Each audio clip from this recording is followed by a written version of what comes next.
Xingxian yang berusia 18 tahun menikahi Wei Wei yang baru berusia 6 tahun. Dengan disaksikan semua orang, keduanya menggelar upacara pernikahan. Wei Wei diam-diam melihat anting-anting Xingxian yang bergoyang. Dia tampaknya telah menemukan mainan baru. Karena masih muda, Wei Wei sama sekali tak mengerti arti pernikahan. Kertas merah yang ditempelkan di pintu dan di kaca menjadi penuh dengan ironi saat ini. Xingxian secara bertahap beradaptasi dengan kehidupan di sini. Wei Wei sangat patuh. Dia memperlakukan Xingxian seperti saudara perempuan. Xingxian sering mengajarkan Wei Wei untuk menjadi orang baik, menghormati orang dan berbakti kepada orang tua. Ibu mertua Xingxian sangat lembut dan tidak pernah kasar padanya. Keluarga itu rukun dengan sangat harmonis. Musim bertani tiba dan semua orang menjadi sangat sibuk karena kematian ayah mertuanya dan Wei Wei yang masih muda. Hanya ada 2 tenaga kerja tersisa, yakni Xingxian dan ibu mertua. Jadi sepanjang tahun ini, ibu mertua Xingxian meminta keponakannya untuk pulang ke rumah dan membantu bekerja. Dia seumuran dengan Xingxian, hanya saja dia lebih pendiam. Ketika Xingxian membawakannya makanan, mereka hanya tinggal berdua saja. Meskipun mereka sangat sedikit berkomunikasi, tapi Xingxian mau tidak mau tertarik padanya.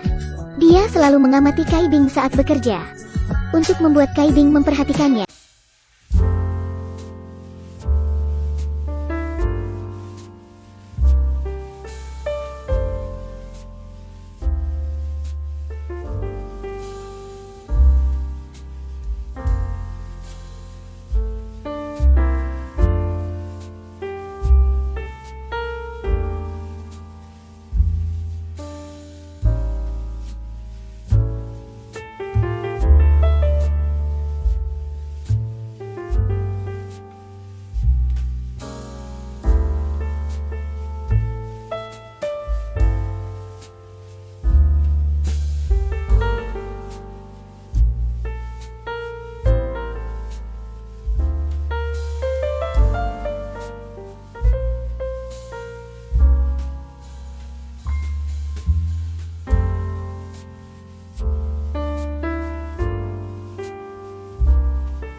Tidak mematuhi peraturan akan dihukum oleh Sentan.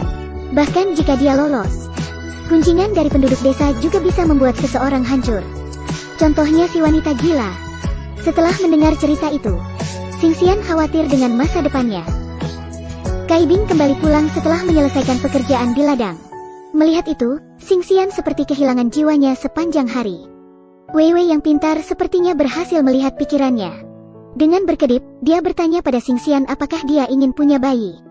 Xingxian memarahinya dengan panik. Lalu dia bangun dan keluar untuk bernafas. Tanpa diduga, Xingxian bertemu dengan ibu mertua yang sedang menenun. Percakapan barusan sudah jelas baginya. Tapi ibu mertua tidak menuduh, karena seperti mengerti suasana hatinya. Hal ini membuat Xingxian sangat ingin tahu tentang masa lalu ibu mertuanya. Beberapa hari kemudian, Xingxian dan San Shao mengobrol tentang masa lalu ibu mertua mereka. Ibu mertua menikah dengan ayah mertua yang berusia 16 tahun ketika dia berusia 18 tahun. Tapi, dia sekolah saat itu, sehingga dia tidak ingin dijodohkan. Dia ditarik pulang dari sekolah oleh keluarganya, dan dibawa secara paksa ke rumah ibu mertuanya. Akhirnya, mereka menikahkannya dalam 1 malam. Tapi, keesokan harinya dia melarikan diri kembali ke sekolah. Ibu mertua itu berpikir dia akan bisa hidup sendiri. Tapi ternyata dia hamil. Ayah mertua tidak mau pulang. Jadi, ibu mertua harus merawat Wei Wei sendirian. Sampai ayah mertua kembali ke rumah 6 tahun kemudian. Dia pikir dia bisa hidup dengan damai kali ini. Tapi tak lama kemudian, ayah mertua meninggal karena sakit. Kehidupan ibu mertua pun menjadi sangat sulit. Mungkin karena nasib yang sama. Itu sebabnya dia sangat toleran terhadap Xingxian. Perampok datang ke desa malam ini, dan sebuah keluarga berhasil dirampok. Xingxian dan ibu mertua terlalu takut. Mereka takut bandit akan datang lagi. Jadi, mereka harus memanggil Kai Bing. Xingxian bersuka cita di dalam hati. Pagi-pagi saat bekerja di halaman, ia melihat sosok Kai Bing.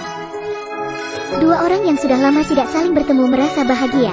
Malam sudah datang dan mereka masih bekerja.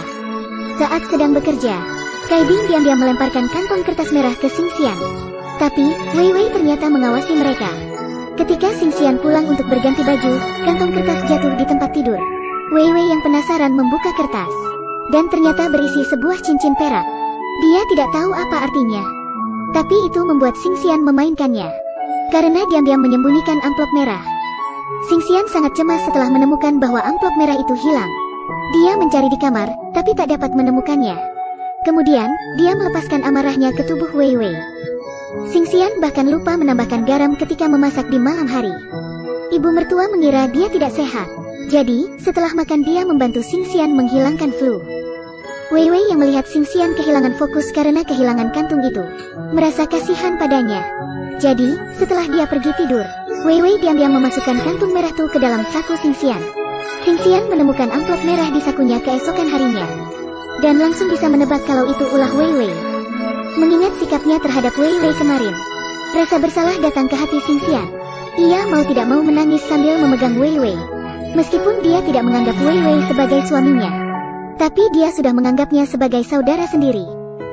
Setelah itu, Xingxian dan Kai Bing melakukan sebuah pertemuan rahasia. Rumah jerami di gunung menjadi tempat kencan mereka. Sampai suatu hari, Kai Bing memberitahu Xingxian bahwa Tiongkok telah merdeka. Pernikahan yang dilakukan di masa lalu tidak dapat dihitung jika mereka tidak puas. Kai Bing ingin membawa Xingxian keluar dari sini. Tapi Xingxian tidak tega dengan Wei Wei dan ibu mertuanya. Dia sudah menganggap mereka sebagai keluarga. Di luar rumah jerami, Wei Wei yang datang untuk melihat Xingxian mendengarkan percakapan mereka.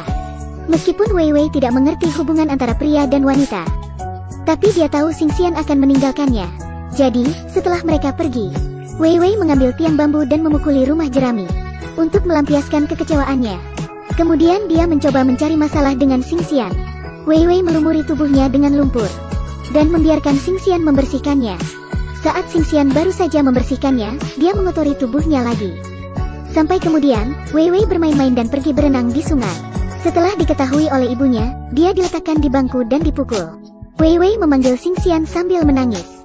Xingxian juga menangis sedih dan memohon. Xingxian terus menghibur Wei Wei di malam hari. Tapi Wei Wei masih menangis. Akhirnya, Wei Wei melemparkan diri ke dalam pelukan Xingxian dan memintanya untuk tidak pergi. Xingxian akhirnya tahu bahwa Wei Wei mendengar percakapan mereka. Dia panik dan segera bertanya pada Wei Wei siapa saja yang telah dia beritahu. Wei Wei berkata bahwa dia hanya memberitahu San Shao. Meskipun San Shao juga seorang pengantin anak, tapi dia sudah menerima takdirnya. Tidak hanya itu, dia juga penuh dengan ide-ide jahat. Dia tidak baik-baik saja dan dia tidak ingin orang lain hidup dengan baik. Setelah mendengarkan perkataan Wei Wei, San Shao mengganggu Xingxian terang-terangan dan juga diam-diam. Selain itu, dia juga memberitahu suaminya. Biarkan dia menjebak Kai Bing karena mencuri uang. Dan San Shao mengambil pakaiannya di depan umum. Xingxian tahu bahwa hubungan mereka akan terungkap cepat atau lambat. Jadi, lebih baik diakhiri secepat mungkin daripada berakhir tragedi. Orang-orang di desa melihat pertunjukan hari ini. Xingxian meminta Kai Bing untuk bertemu di Gua Ili. Dia ingin menjelaskan pada Kai Bing bahwa mereka tidak akan bertemu lagi di masa depan. Tapi, ternyata San Shao membawa sekelompok pria untuk menangkap mereka. Kelompok itu mengelilingi gua. Karena Xingxian dan Kai Bing mengadakan pertemuan itu di sana. Bahkan jika Xingxian melompat ke Sungai Kuning, dia tak bisa mengelak. Kai Bing dipukuli sampai mati.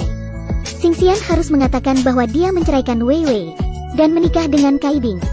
Untungnya, Tiongkok telah merdeka, sehingga mereka tak bisa main hakim sendiri.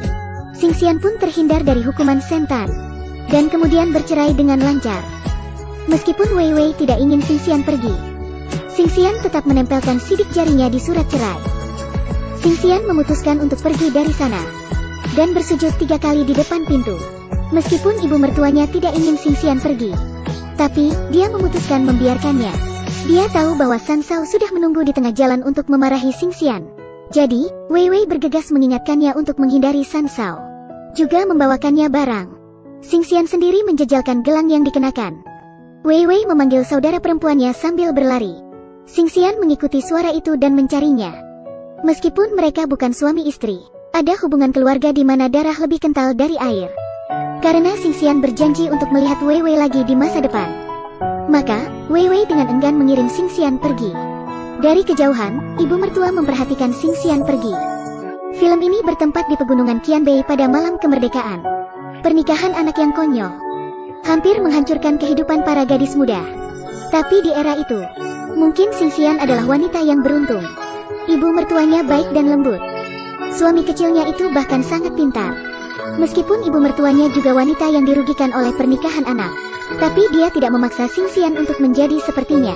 3 perempuan di dalam film merupakan wanita yang menderita, tapi mereka bisa diberi gelar wanita yang baik.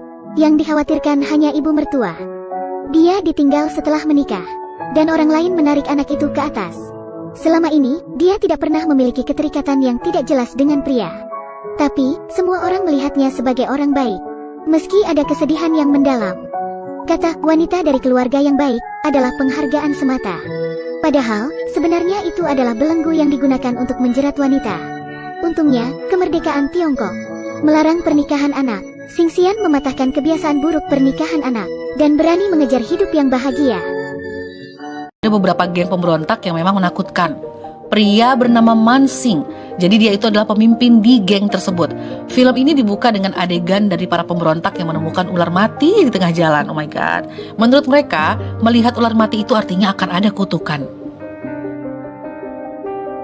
Ada yang namanya Fakil Singh dan juga Lakna. Jadi mereka berdua ini merupakan anggota penting dari geng tersebut. Nah, Lakna ini termasuk orang yang dulunya tuh bangga jadi geng pemberontak. Tapi sekarang dia malu. Dia menceritakan perasaannya itu ke sang pemimpin, ke Mansing namanya. Sementara sebenarnya kelompok ini masih membutuhkan uang gitu karena mereka butuh senjata.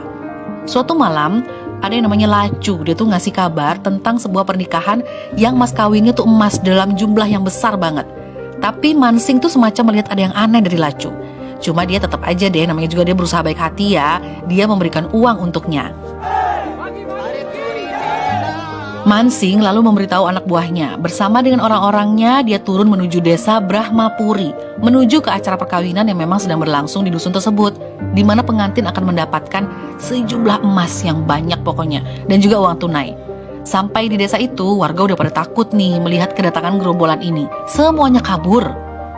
Mansing bersama dengan gengnya mencapai tempat pernikahan untuk bisa ngejarah kekayaan mereka. Oh, tapi diam-diam polisi yang dipimpin oleh Virender Gujar bersiap menyergap geng tersebut. Lakna ini semacam mencurigai sesuatu.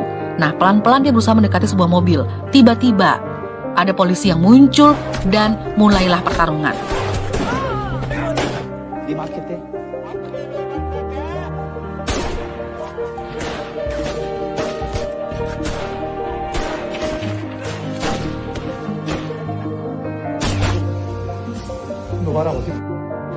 Di dalam pertarungan yang sulit dan sengit ini, Mansing yang lagi pegang senjata nih, dia lagi-lagi diliatin anak perempuan kecil yang berwajah pucat. Dia sering banget dihantui anak perempuan ini. Mansing dan setengah dari pasukan gengnya terbunuh. Nah, pas Mansing terbunuh, pas banget Lakna yang lagi lari menemukan jasad Mansing, dan Fakil melihatnya. Kematian mereka diarak di desa ini. Semua melihat jasad dari para pemberontak ini. Jasad sang pemimpin diposisikan berdiri. Aduh, beberapa dari pemberontak ini selamat karena berhasil melarikan diri. Mereka kemudian membicarakan Lacu. Fakil sebagai saudaranya Lacu, dia meyakini kalau Lacu ini yang menjebak mereka.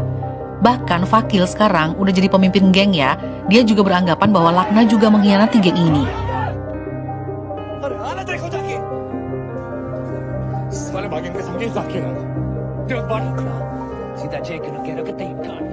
Nah, salah satu anggota geng yang tahu gimana Lakna, dia mengatakan justru Lakna lah yang membantu mereka semua bisa melarikan diri dan juga selamat.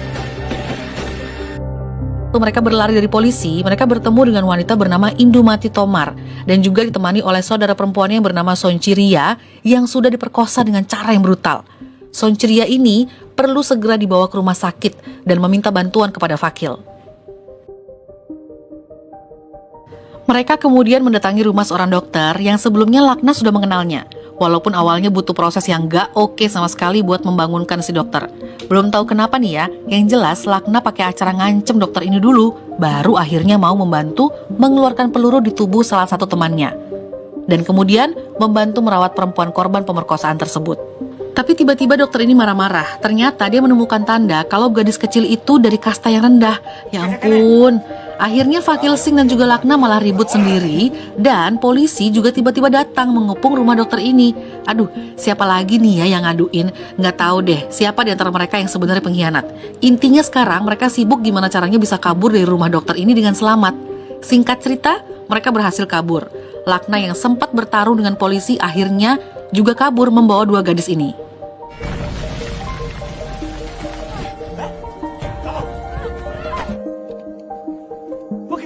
Awalnya Fakil Singh nggak mau nerima mereka. Indumati kemudian memohon padanya dan mengatakan kalau mereka sebenarnya dari kasta yang sama dengan Fakil. Lakna pun berusaha meyakinkan. Akhirnya dia setuju dan membiarkan mereka naik ke truk. Besok paginya sampailah mereka di sebuah tempat di mana mereka harus berdoa dan juga mencari berkah. Mereka semua juga mendapat makanan termasuk 2 cewek itu.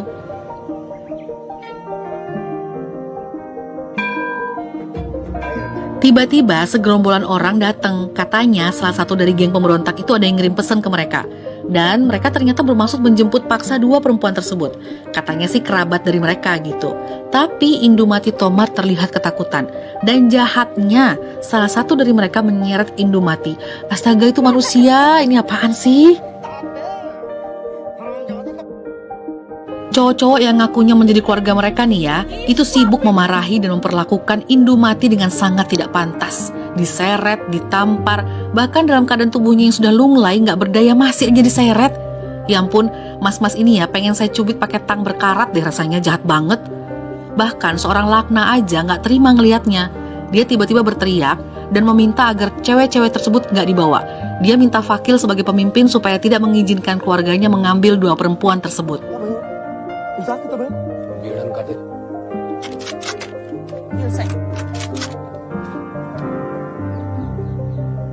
Nah kan, jadi saling todong dan mengancam kan. Di internal geng ini sendiri, satu kubu mau ikut melindungi 2 perempuan itu.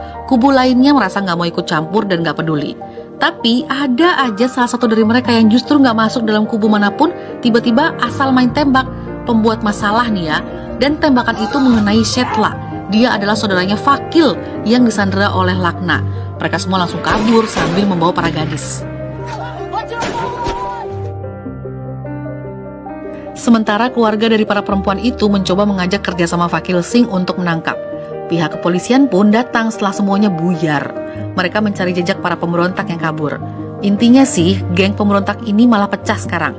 Lakna dan kawan-kawan pergi bersama Indumati dan Sonchiria, sementara Fakil Singh dan kawan-kawan setelah menyemayamkan saudaranya, mereka pergi juga, belum tahu kemana. Di perahu, Lakna mengingat beberapa kejadian sebelumnya. Adegan flashback.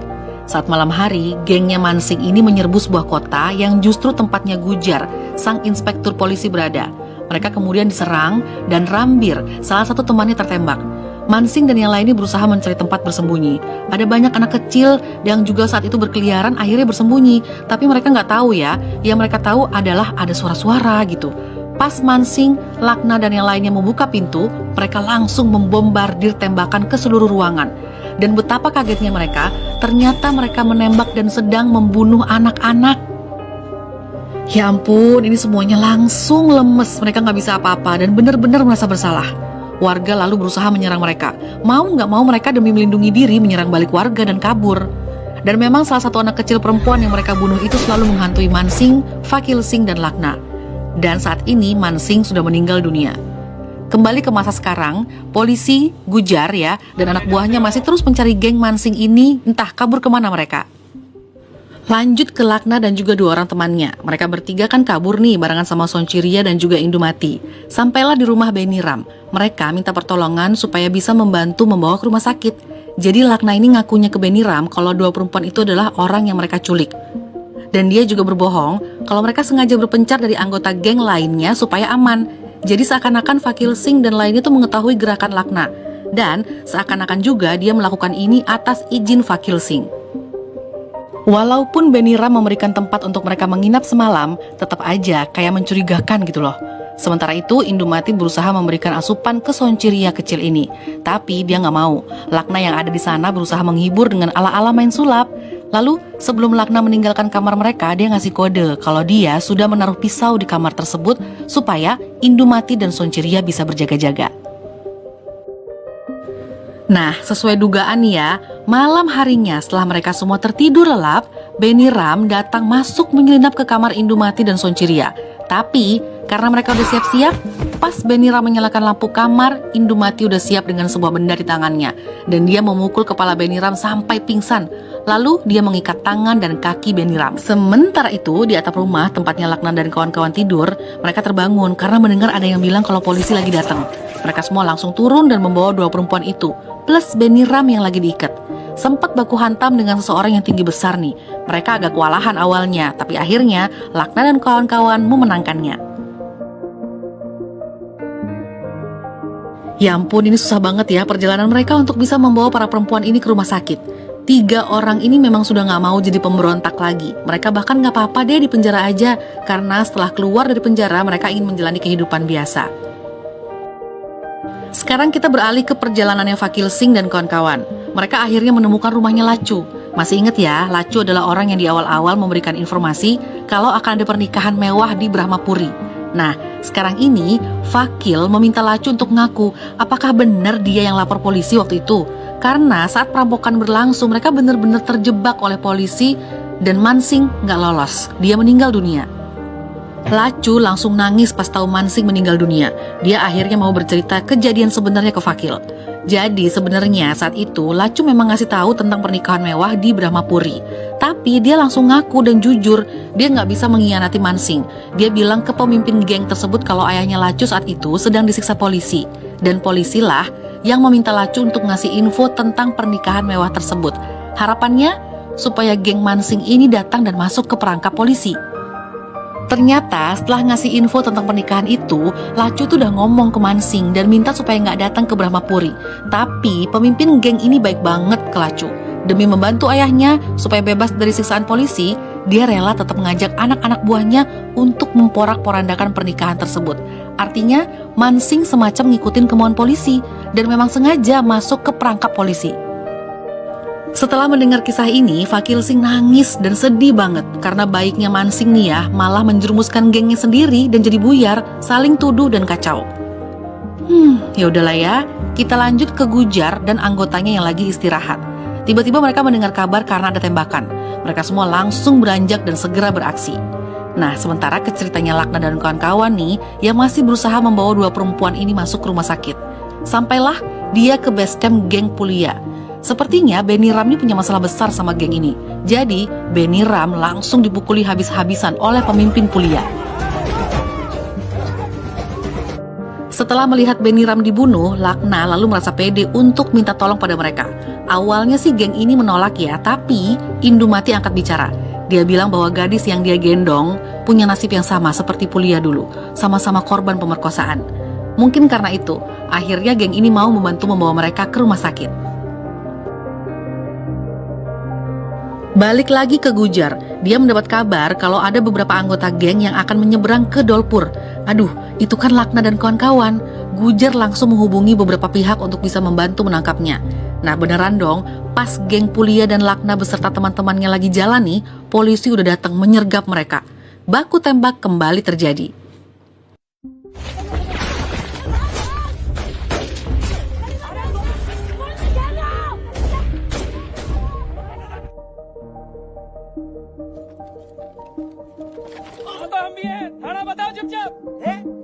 Geng Pulia dan Lakna dan kawan-kawan nih ya bekerja sama melawan para polisi. Sonchiria saat ini terlihat sudah lemes banget dan gak bisa membuka mata. Bener-bener bikin panik deh. Dan di tengah kejadian kayak gini nih, Lakna melihat bayangan anak kecil cewek berwajah pucat yang juga pernah menghantui Mansing. Duh, ini kok bikin deg-degan ya. Tiba-tiba gerombolan Fakil Singh datang membantu mereka. Dan Lakna juga 2 cewek itu dilindungi untuk bisa pergi dari situ. Bahkan Fakil Singh sempat tertembak tapi tetap membantu Lakna. Aduh, ini terharu loh.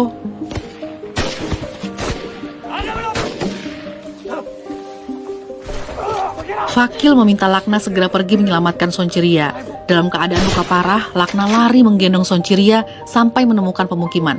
Dia menghadang sebuah mobil dan menaikinya. Karena udah gak tahan sama lukanya nih ya, mobil malah terguling. Lakna masih terus berusaha menyelamatkan Sonchiria dan wanita itu. Sekarang ada lagi nih, seorang laki-laki muda menodongkan senjata ke mereka. Yang ternyata anak itu adalah anaknya Indumati.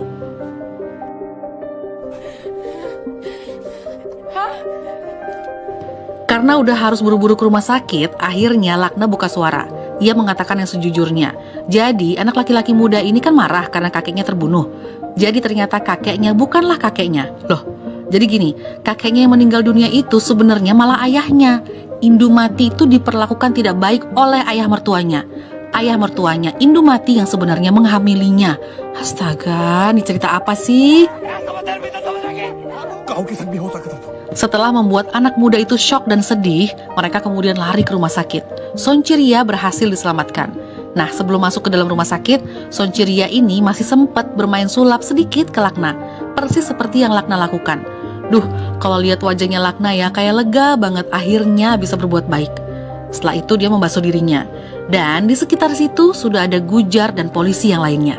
Lakna baru akan menembak dari kejauhan, tapi dia ingat kalau sebenarnya dia ingin menyerahkan diri. Nah, pas Lakna menampakkan dirinya karena mau menyerah nih ya, Gujar tanpa basa-basi menembaknya bertubi-tubi. Lakna langsung tewas di tempat.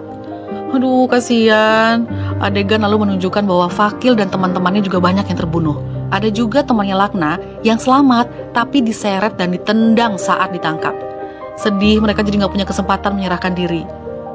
Ending film, entah siapa ini ya, Gujar yang udah kelihatan bangga banget berhasil membubarkan geng pemberontak, tiba-tiba ada yang menodongkan senjata tepat di kepalanya. Film langsung selesai. Apakah kamu pernah menjumpai pria seperti ini? Di pesawat, seorang wanita hendak berdandan. Pergerakannya menarik perhatian pria di sebelahnya. Memutar kepala, menyipitkan mata. Melihat mulut kering, pucat dan kusam. Jerawat dan luka. Sudah jelas, kemarin malam. Makan makanan berminyak sembari lembur kerja.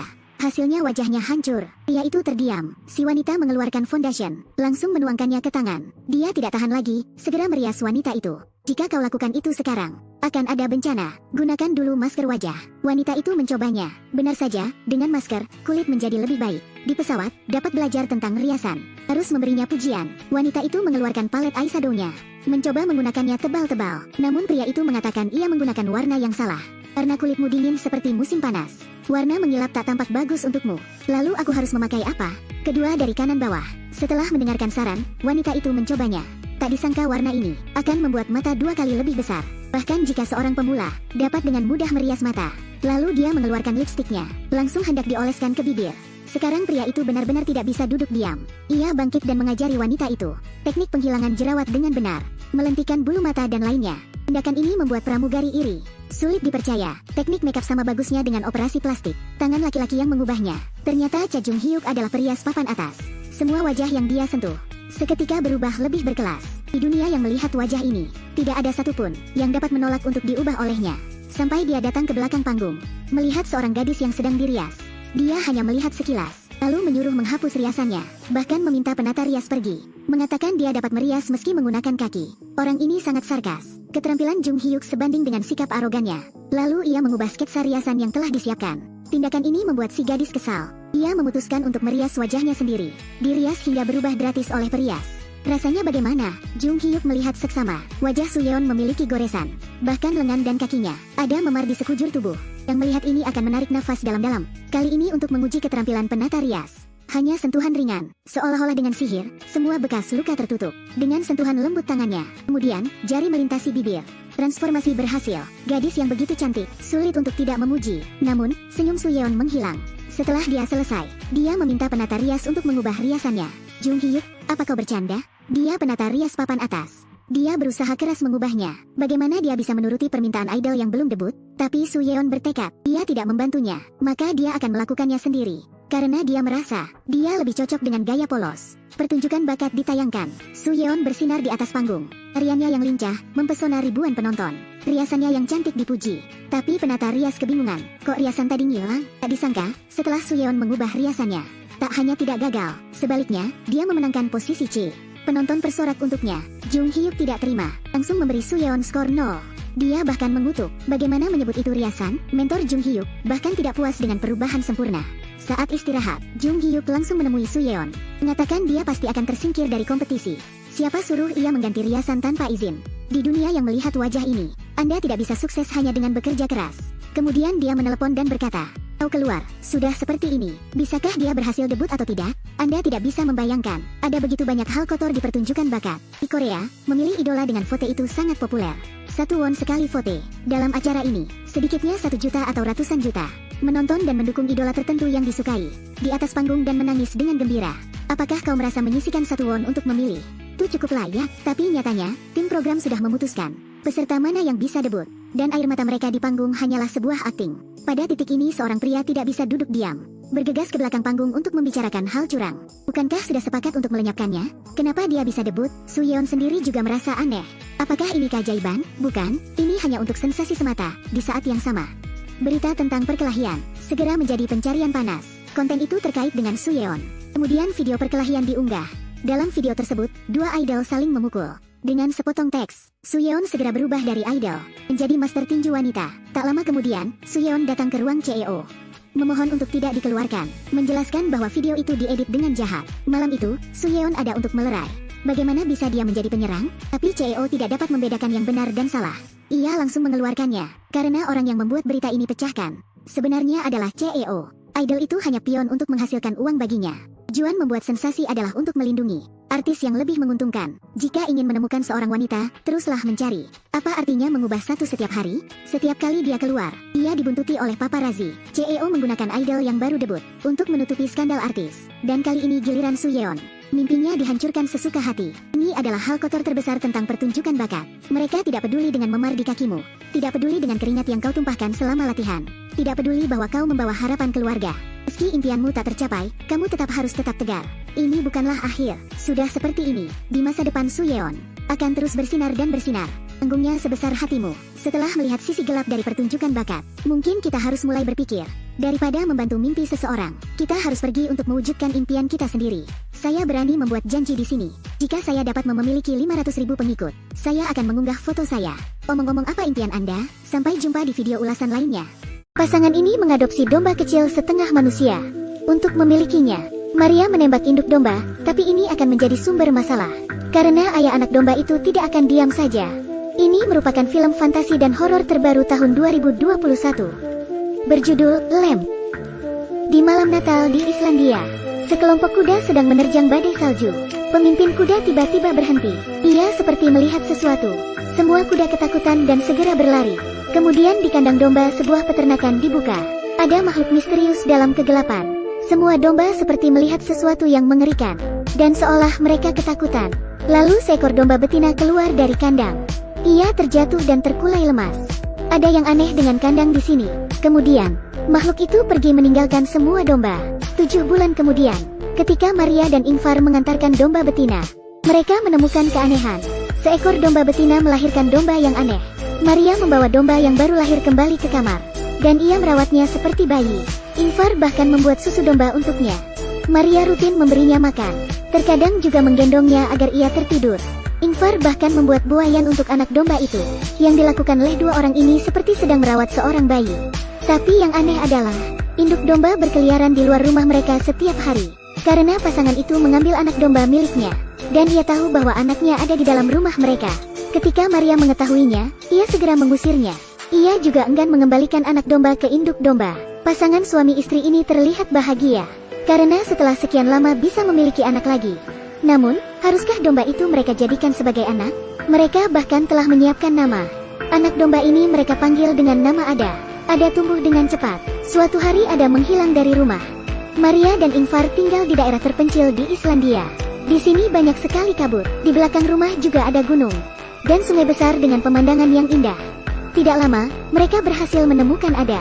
Ternyata dia bersama induk domba. Maria segera memeluk Ada yang kedinginan. Ternyata Ada adalah manusia berkepala domba. Dan ini adalah induk domba yang melahirkan Ada. Maria memeluk Ada dan meninggalkan induk domba. Ingvar dan Maria kehilangan anak mereka bertahun-tahun yang lalu. Dan Maria kesulitan untuk hamil lagi. Ketika mereka melihat bayi manusia setengah domba ini, mereka pikir itu adalah karunia Tuhan bagi mereka. Jadi mereka memutuskan mengambilnya dari kandang, memberinya nama, dan membesarkannya seperti anak sendiri. Itu sebabnya mereka tidak mengizinkan siapapun atau makhluk apapun mengambil Ada dari sisi mereka. Tapi induk domba terus mencari Ada di luar rumah setiap hari. Maria yang kesal dengan teriakan induk domba, tiba-tiba bermimpi didatangi sekelompok domba bermata seram, yang seolah ingin mengambil Ada darinya. Maria akhirnya memutuskan untuk menyingkirkan induk domba.